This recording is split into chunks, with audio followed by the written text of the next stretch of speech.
So when it comes to Scavengers Reign, it's probably one of the first sci-fi shows we've watched in a long time, and probably one of the first sci-fi anythings we've really enjoyed because it tries to balance world building and character development. And yes, the character development may not be as much as you think it should be, especially at the point that we're at episode 6, but in terms of world building, it's definitely more than just shiny special effects and things like that. So, to break down this show, we're going to separate the characters into three groups. The simplest story deals with Cayman, who was some type of leadership role on the ship that eventually was no longer operational, the Demeter. And let's be clear, they haven't specifically said who was responsible for what in terms of what their title was, but from what we learned thus far, Cayman was up there. He apparently was higher than a character named Sam, who we'll talk about later. So he might have been the highest ranked person.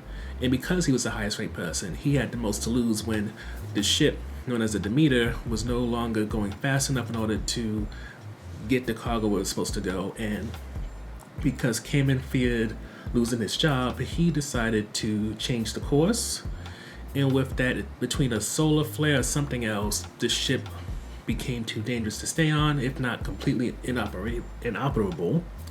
And with that, him and the other groups we're going to talk about had to crash land onto a planet. On this planet, Cayman pretty much has been alone until this weird little alien kind of attaches itself to him, takes care of him to a certain degree, and protects him. And in exchange, he eventually kills for the alien, who becomes very possessive over Cayman. And even though Cayman knows something's wrong with this alien, because this alien has some type of telekinetic powers where it can not only move things with its mind, but also enter into Cayman's mind and tap into his memories of a woman named Fiona, who he's very much in love with, maybe even in a relationship with, perhaps married. It's able to control him, especially because one of the final things that Cayman saw before he got into an escape pod might have been his love interest Fiona, who was the robotics expert for the ship, and seemingly only got on the ship because Cayman convinced her to. And now she might very well be dead.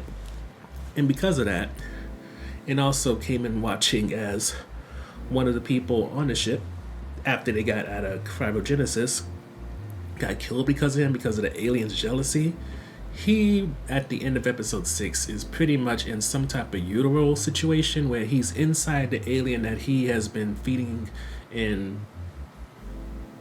spending a lot of time with. And let's just say it's a very weird situation. But he's not the only one in a weird situation. Ozzy and Levi are together. Levi is a robot. In fact, Levi is a type of robot. And this one has been specifically designed by Fiona. It even has her voice from what it seems. And also, maybe some of her personality. It's hard to say. But what is very much clear is that Ozzy in the beginning thinks of Levi as just a regular old robot. Do the task I tell you to do, protect me. Just be a very useful tool. But over the course of 6 episodes, because of some of the alien life that's on the planet, Levi begins to evolve in ways where it gets curiosities. It starts to be able to feel through its chassis as he touches it. And it's just very strange. And to a certain degree, Ozzy doesn't want this type of change because they're going through enough trying to just survive and eventually get to the Demeter, which Sam and Ursula, who we'll talk about next, bring down the ship. But to make a sort of long story, but not really short, there comes a point where Ozzy just learns to accept that Levi is somehow evolving, starting to get feelings and things like that. And even though this is kind of difficult for Ozzy, since it seems that she likes to suppress her feelings, like, for example, on the ship, she had this woman named Mia who definitely had a crush on her, but even though Ozzy appears to be queer, it seems like there wasn't the kind of reciprocation that Mia wanted, so it kind of died.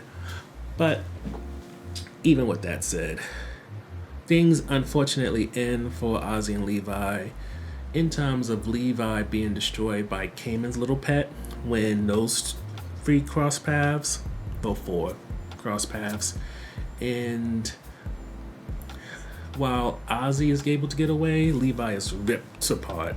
So, unfortunately, that's the end of their story. But Ozzy gets to live another day. She now have seen Cayman and see the state that he's in, basically being in this alien stomach like a baby, including having an umbilical cord now. And it's not clear if Ozzy is going to perhaps run into Sam or Ursula, maybe tell them about what's going on, or just continue and try to put all this behind her. But we still have quite a few episodes left to discover what exactly she's going to plan to do, which leaves Ursula and Sam. These two are perhaps doing the most when it comes to this whole season thus far. For Sam and Ursula, with Ursula seemingly being some kind of botanist, she is very much engaged and willing to go inside of different insects or animals, as is Sam. She's and Sam have figured out ways to make some insects or animals into light, get shelter. They go on a wild adventure that is far more interesting than anything that goes on with Ozzy, Levi, or Cayman.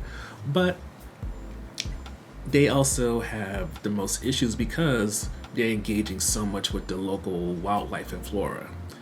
In fact, by the end of the 6 episodes, there have been multiple times when Ursula almost died, and in fact, it almost seemed like in the first episode they was going to kill her off.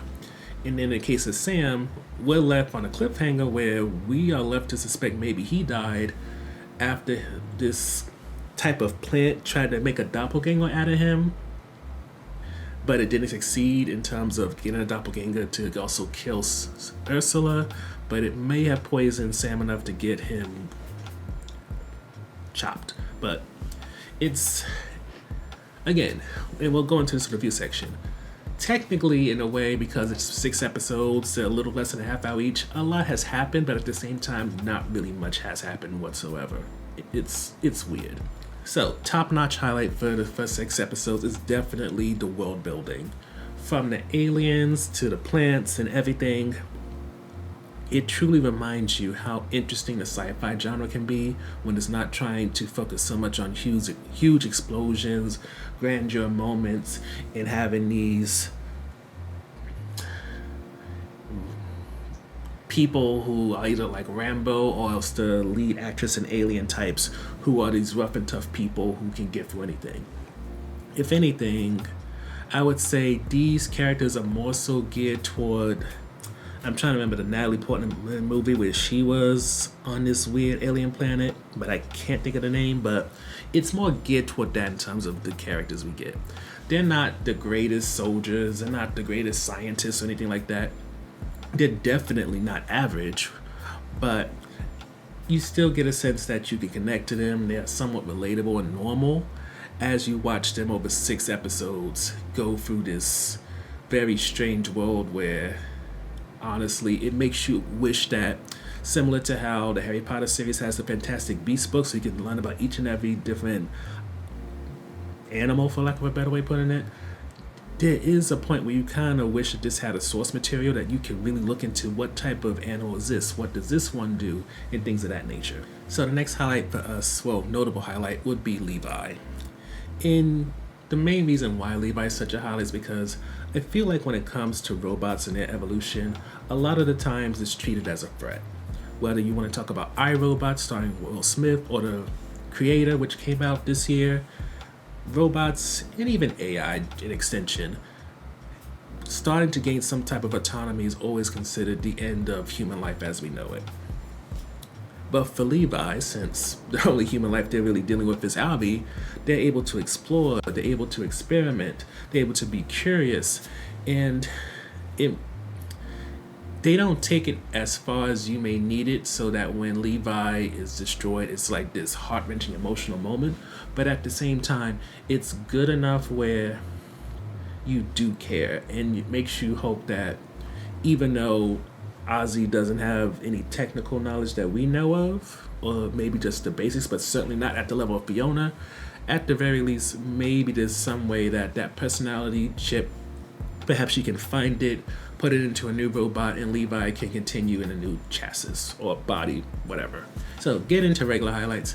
I do believe that even though I feel like we should have learned more about everyone by now, when it comes to these three different groups of characters, I think enough is given for you to have some type of connection to them. For as put into the world building highlight, these are very interesting characters because they're not the best. They're not the most successful. These are above average people who have enough flaws, maybe even quirks to a certain degree, that make them likable and make them people you want to see the journey of and also get the backstory of. Now, switching into on the fence a bit, the pacing for this show is very slow, and on top of that, you learn the basics, but I wouldn't say you learn everything you would want to know about these characters. For, as noted during the recap, you get a sense of what everyone's job was to a certain degree, but not for everybody. Ursula, we see in this garden area, so we're assuming she's a botanist. She handled making sure that plants were growing to keep people fed. Fiona, we know, is a robotics person because it was outright said. Cayman, we're assuming, is some type of leadership role. Maybe he was the representative of the corporation that was running the ship. Hard to say, no real details there. And then Sam, you want to assume he was a navigator of some kind because he was supposed to be in control of where the ship went and how it got to the final destination. But again, there's not really any real confirmation. And then when it comes to Ozzy,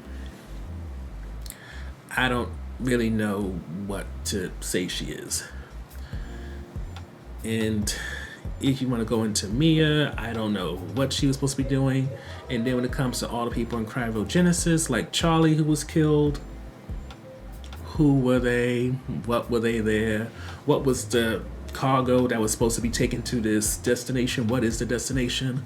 A lot of that hasn't really been talked about thus far, which is kind of frustrating because, again, it's been 6 episodes. We're about halfway through the season.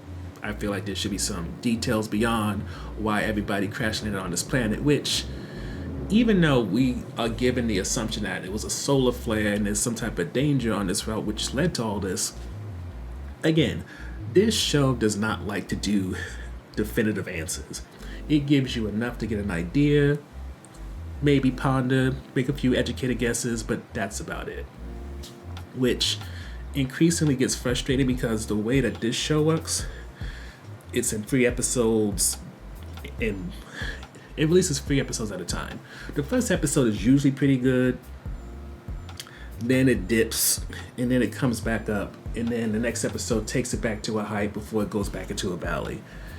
It's frustrating as hell, but again, there's enough of a foundation here for you to get through it, and because it's only 3 episodes instead of like doing 12 episodes at once, you don't really feel that hit of a low point as bad as you could.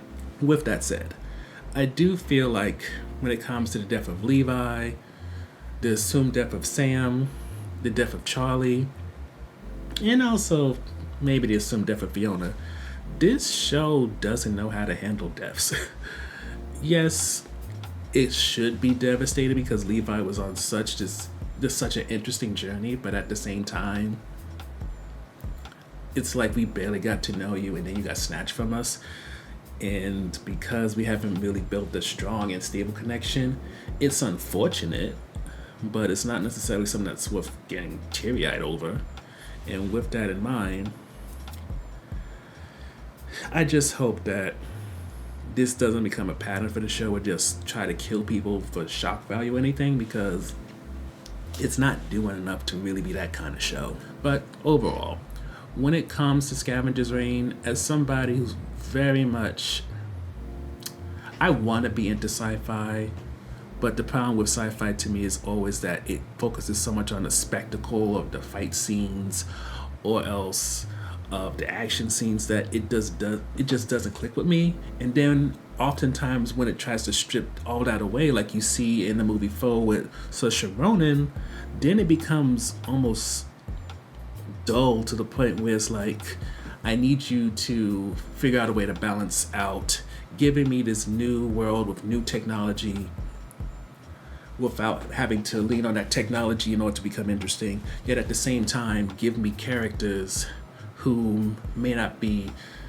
the most strongest, the most smartest, the most brilliant in some type of capacity, but at the same time aren't dry as dirt and dull to watch. And I feel that out